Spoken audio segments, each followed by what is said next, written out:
புலவி என்னும் தலைப்பின் கீழ் 10 குறளை பார்ப்போம். புல்லா திற அப்புலத்தை அவருறும் அல்லல் நோய் காண்கம் சிறிது. ஊடல் கொள்வதால் அவர் துன்ப நோயினால் துடிப்பதை சிறிது நேரம் காண்பதற்கு அவரை தழுவிடத் தயங்கிப் பிணங்குவாயாக. உப்பமைந் தற்றால் புலவி அது சிறிது மிக்கற்றால் நீளவிடல். ஊடலுக்கும் கூடலுக்கும் இடையில் உள்ள காலம் உணவில் இடும் உப்பு போல் ஓரளவுடன் இருக்க வேண்டும். அந்த கால அளவு நீடித்தால் உணவில் உப்பு மிகுதியானதற்கு ஒப்பாக ஆகிவிடும். அலந்தாரை அல்லல் நோய் செய்தற்றால் தம்மை புலந்தாரை புல்லா விடல். ஊடல் கொண்டவரின் ஊடல் நீக்கி தழுவாமல் விடுதல் என்பது ஏற்கனவே துன்பத்தால் வருந்துவோரை மேலும் துன்ப நோய்க்கு ஆளாக்கி வருத்துவதாகும். ஊடியாவரை உணராமை வாடிய வள்ளி முதலறிந்தற்று.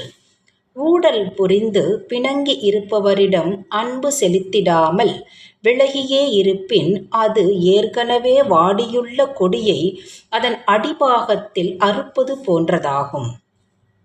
நலத்தகை நல்லவர்க்கேயர் புலத்தகை பூவண்ண கண்ணார் அகத்து. மலர்விழி மகளிர் நெஞ்சில் விளையும் ஊடலே பண்பார்ந்த நல்ல காதலர்க்கு அழகு சேர்க்கும். துணியும் புலவியும் இல்லாயின் காமம் கனியும் கருக்காயும் அற்று. பெரும் பிணக்கும் சிறு பிணக்கும் ஏற்படும் இன்பம் தரும் காதல் வாழ்க்கை அமையாவிட்டால் அது முற்றி பழுத்து அழுகிய பழம் போலவும் முற்றாத இளம் பிஞ்சை போலவும் பயனற்றதாகவே இருக்கும்.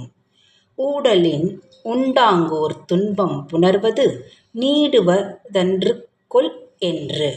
கூடி மயங்கி களித்திருக்கும் இன்பமான காலத்தின் அளவு குறைந்து விடுமோ என எண்ணுவதால் ஊடலிலும் ஒருவகை துன்பம் காதலர்க்கு உண்டு. நோதல் எவன்மற்று நொந்தாரென்றதறியும் காதலர் இல்லா வழி. நம்மை நினைத்ததல்லவோ வருந்துகிறார் என்பதை உணர்ந்திடும் காதலர் இல்லாதபோது வருந்துவதால் என்ன பயன்? நீரும் நிழல தினிதே புலவியும் விழுநர் கண்ணே இனிது. நிழலுக்கு அருகில் உள்ள நீர்தான் குளிர்ந்து இனிமையாக இருக்கும். அதுபோல் அன்புள்ளவர்களிடம் கொள்ளும் ஊடல்தான் இன்பமானதாக இருக்கும். ஊடல் உணங்க விடுவாரோ டென்னெஞ்சம் கூடுவெம் என்பதவா. ஊடலை தணிக்காமல் வாடவிட்டு வேடிக்கை பார்ப்பவருடன் கூடியிருப்போம் என்று என் நெஞ்சம் துடிப்பதற்கு அதன் அடங்காத ஆசையே காரணம்.